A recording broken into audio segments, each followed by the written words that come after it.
Hi, everybody. I'm Deb Dedrick, certified high performance coach, new money story mentor, team Beachbody coach, and your expert guide to leading a happy life here with Nana, my co host. Welcome, everybody, to another week. Thank you so much for stopping by for episode number 41. Oh, my goodness. I can't believe there's that many. Me neither.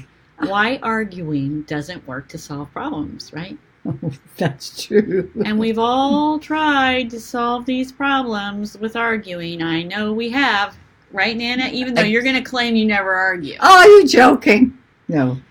So we're going to jump right into why it doesn't work and why you would be wise to tiptoe around arguing the minute you feel like you're getting triggered. So let's get right to it. Okay. First of all, let's just talk about your arguing. Do you feel like arguing plays a big deal in your life? Just depends who you're with. It's so true. I know there are certain ones of my children that I feel a lot more inclined to argue with than others. And usually what triggers an argument is my right or their right to be right. Yeah, you're right. And when you learn that I'm entitled to be right and they're entitled to be right, Sure. we're never going to agree, it kind of makes it a little easier to step back away from a fight. Because Yes. fights do nothing but destroy your relationships. Yes, oh, yes. And if you can think about your life like this, I've had millions of unique experiences that have molded me into being me, just like you have, Nana. All your life's experiences, they mold how you react and expect things in life. And so when you're communicating with another person, your expectations often aren't going to be met because theirs are different. Oh, that's for sure. Does That's that for make sure. sense, what I'm Yes. saying? Yes. Think about how far back your history goes, Nana, when you were young, and Oh, your my. experiences when you were a child, when you were growing up in the war. You know, how those colored your life, and you might not even know why. You know, how many times do I hear you say, I don't waste food? Well, if a person's never had food for days and they've gone hungry. Oh, we never went hungry. Never Yeah, went hungry. But you didn't have a lot of food. Oh, no. You know, my grandma said in the Depression she had to go to the butcher store and beg for soup bones to boil to make a broth so they could eat. Oh, that was my. my grandma. We never had to do that. We had loads of potatoes and vegetables, very little meat, 1 egg a week. As far as I can remember, I was just a little child then. But, oh my gosh, could you hear the bombs? Oh, yes. And you had to go rushing to the bomb shelters, didn't Yes, you? in the street, yeah. So how would that work?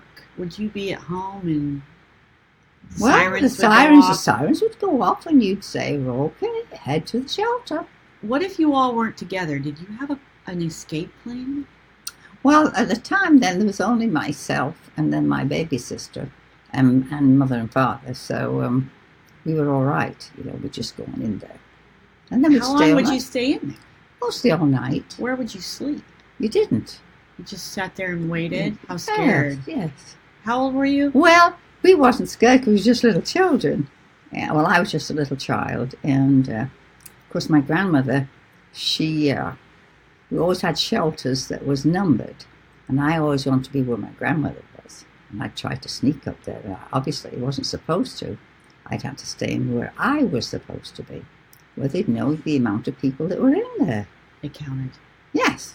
Okay, well, we got to get back on tangent. I Exactly. love those stories, but we'll have to save that for another episode. Right, so we're right. back to arguing. So your life experiences shape the way you act during your life towards others in different types of experiences. And if you're not aware, certain experiences will trigger you to be reacting Yes. in habitual ways. Yeah, that is true. That is true. So why arguing doesn't work? Well, when you argue with somebody, it triggers cortisol and adrenaline in your body, Oh, yes. and you don't think clearly.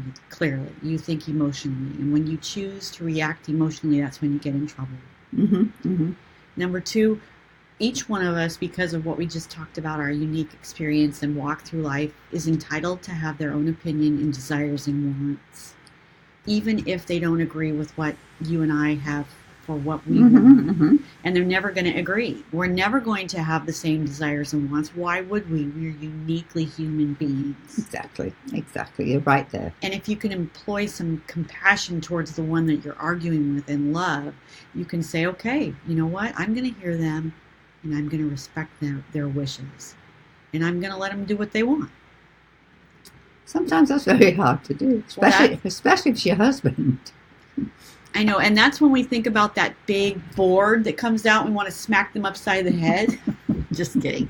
Not really, but I'm sure we've all felt that way. In an argument, you want to react and you want to do something to get their attention. Yes. And, reacting and becoming violent or verbally violent or any of those emotions that well up in you, they don't solve the problem. No.